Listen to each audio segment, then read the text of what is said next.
ஐயோ பிள்ளையாரு, பெரியம்மா, பானு பெரியம்மா எல்லாரையும் ஏமாற்றிட்டாங்கய்யா.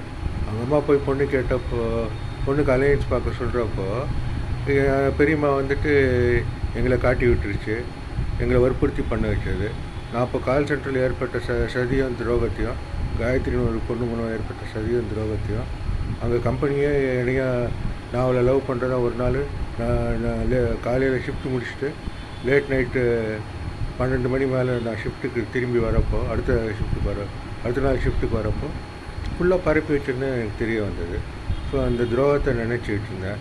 ஏன்டா இப்படி வேலைக்கு கூப்பிட்டு வச்சு இப்படி வதந்தியை பரப்பி அனுப்பிச்சு அதே மாதிரி பண்ணியிருக்காங்கன்னு, அதில் பண்ணிட்டு வர பாவமாக நடிச்சிருக்காங்க. ஃபுல்லாக ஜிஆர் காம்ப்ளெக்ஸ் முழுக்க அப்போ பண்ணி விட்டாங்க 2004. ஸோ அதுக்கப்புறம் இது பார்த்தா இந்த சொத்து என் பேரில் இல்லை, அம்மாவோ சுபாஷித்தி பேர்லேயும் தனி உரிமையில் ஸ்ரீதனா வீடு. அது வந்துட்டு 2005 முயற்சி செஞ்சாங்க. அதுக்கு முன்னாடியே பிளான் போட்டுருக்கலாம் இந்த வீட்டுக்காக. 2026 இன்னமும் வரல. அதுக்கு இடையில் கல்யாணம் பண்ணி குழந்தையும் பெற்றுக்க முடியல. அந்த பொண்ணு வீட்டை விட்டு போச்சு. நாங்கள் அதுக்கு அந்த டைமில் அனுப்பிவிட்டோம். அதுக்கு முன்னாடிலாம் தானே பெட்டி தூக்கிட்டு போவோம், அவங்க அம்மா வந்து கூட்டிகிட்டு போவோம். இந்த வாட்டி போச்சு. ஸோ அதில் என்ன சரி இருக்கோ, என்ன செட்டப் இருக்கோ, ஏமாத்துறதுக்காக எல்லாம் பண்ணியிருக்கலாம், இன்னொன்று வற்புறுத்தி பண்ணியிருக்கலாம். ஸோ அப்படி இருக்கப்போ போயிடுச்சு. கேஸ் போட்டு நாங்கள் ஆர்டர் வாங்கிட்டோம். அதுக்கு மேலே என்ன வேணும்? கோர்ட் ஆர்டர் தான் செல்லணும். அது கையெழுத்து போட்டு இதுக்கு மேலே ஒன்றும் கேட்க மாட்டேன்னு கோர்ட்டில் போட்டு அதுக்கு மேலே ஒப்புதல் விவாகரத்து தீர்ப்பு கோர்ட்டில் ஜட்ஜை கொடுத்ததுனால 2010 கொடுத்தேன். அதுக்கப்புறம் எப்படி இந்த குறுக்கு வழியில் வர முடியும்? ஒருத்தர் ஏமாறக்கூடாதுன்னு தான் இருக்குது, அதே மாதிரி ஏமாற்றக்கூடாதுன்னு இருக்குது.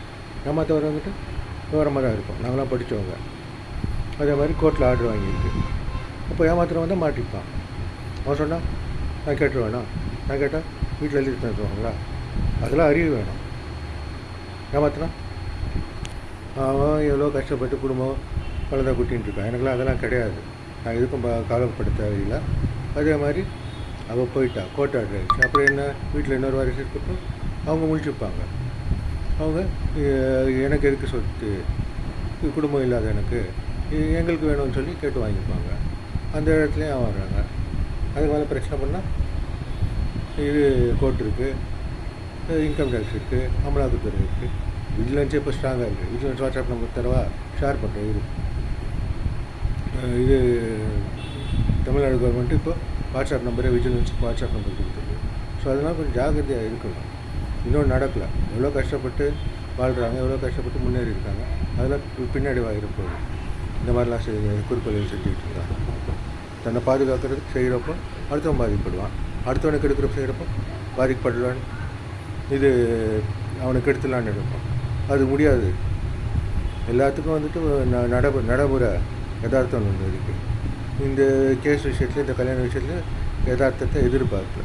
பகல் கனவு கட்டிகிட்டு இருந்தால் பகல் கனவுலாம் பண்ணிக்குமா? அதான் இதுதான் யதார்த்தம். ஸோ இதை நம்பி இருக்கிறது தான் நல்லது.